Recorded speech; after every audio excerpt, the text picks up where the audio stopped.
just to show you the balance. So he got in trouble a little bit there for leaving whenever I didn't send him anywhere. Down. Oh boy. Oh boy. It's just something to pay attention to. The dogs that want to work, they want to go get stock for you, they're going to keep testing you. That's not anything that is going to change no matter how much you work him or how little you work him. He's always going to want to go to those stocks, so you're always going to have to kind of have that little thumb on him. So same thing, I'm going to step to this side. Hey, you. Hey. I just didn't ask him to do anything else, so he shouldn't have gotten up. If you say the down word or the stop word, he should do that until you call his name, right? Same thing as on the plate. So I'm going to step to this side of him. The reason why is because I don't want him to go this way, right? I'm going to send him the AWAY way, and I don't want him to come this way. So if he steps this way, I can block him, right? Or if he's flat, meaning he's going straight into those sheep, he's going to play bowling for sheep, I can step into him from this position. You may, and you probably will want to, start out with him from this position. The reason why is because if he gets up and makes the beeline, you're right here to be able to step into him. You're at a disadvantage when you're back here, and that's why you'll see me, I run back and I run forward, depending on what the dog is doing. But some people don't want to run that much. So if you don't, or you feel like he's going to take advantage, step here and try to send him. Because you can still have that influence on him. This is my direction, so I don't want him to go that way, right? So if I'm doing this, I'm blocking that way, sending him this way. So you say, oh wait, give him my little signal, step into him. As long as he's looking good, I'm going to back up. There. Good boy.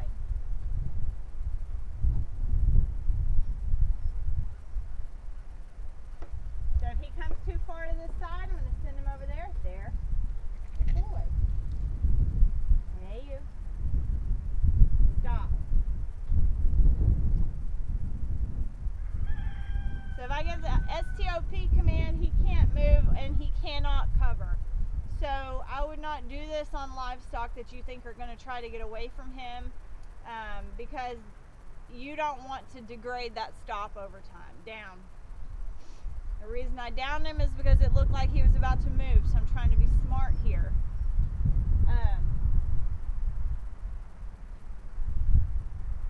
I don't use the stop very much. I do use it, I do train it, but I try to teach the dog how to read the livestock and to respond appropriately, because too much people end up using their down when they don't know what else to do.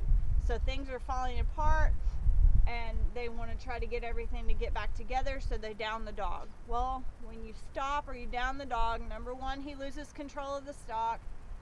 Number two, he may blow you off and retrieve the stock, and then in that case he got rewarded for blowing you off.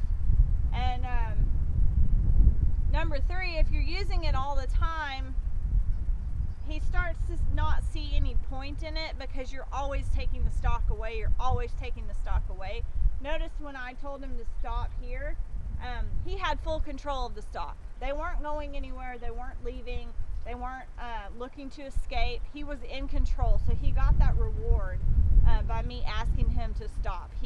I didn't tell him stop and then the stock just took off, and he was like, well, dang lady, you just left me standing here and our stock left. These dogs should want to be in control. So when things start to leave, they should want to stop that. And if you've asked them to stop or down, you've taken that ability away from them. And I'm not saying don't use it, I'm just saying be very aware when you do use it that you're reinforcing it and that you're not teaching your dog that you're going to let the stock get away from them. So in order for me to send him in any direction or ask him to do anything, number one, I'd call his name, call him to me if I wanted him called off. But number two, after I've told him to stop or down, I can ask him to walk up. I can ask him to go away. I can ask him to do any number of commands. I'm just not going to let him choose to do it on his own. So I'm going to send him away. I'm going to step out this direction, right? So I'm opening up the door for the stock so he can see. He's got access to them. And they're his, right? I'm going to say, away. Put my stick up, just showing him, hey, don't come this way. And I may have to step into him. Or release the pressure.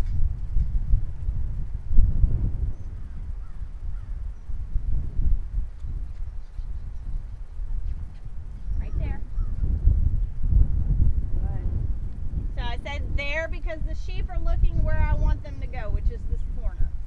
Whatever he does to get him to stay in this corner is fine, but see, he's pushing them out. So I'm going to step into him. If he gets to looking like he's going to just bite for no reason, I might put a little pressure on him.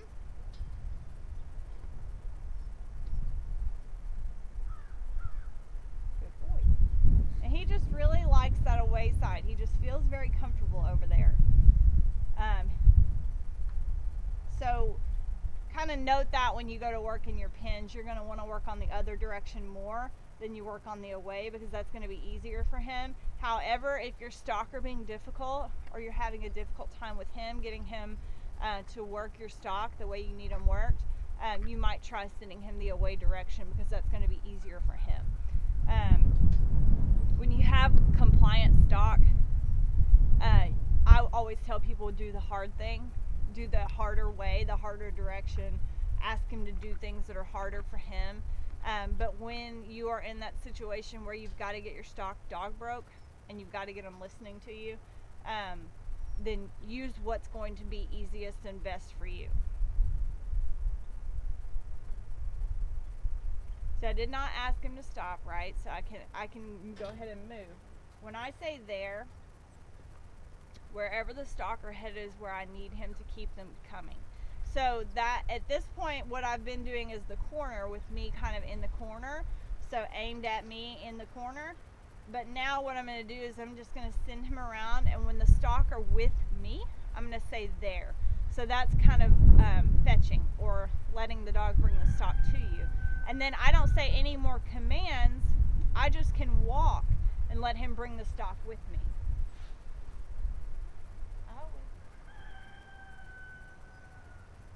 Have to put pressure on him to get him going. Now I gotta watch the stock.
There. Whenever he decided after I said stop that he was going to move, he chose to down, so that's on him. That's his choice. I teach a standing stop, but I don't require them to stand as long as they do what I've asked, which is all 4 feet need to come to a stop. The little bit of pressure I put on him over here was because the sheep were leaving me. They got in front of me, and they were going towards their friends, so I put a little pressure on him to cover that because he was not. So it's just something you need to watch. Here's an example of what I said don't do, which is ask him to stop and then let the sheep escape, right? So then at this point I can tell him away. There.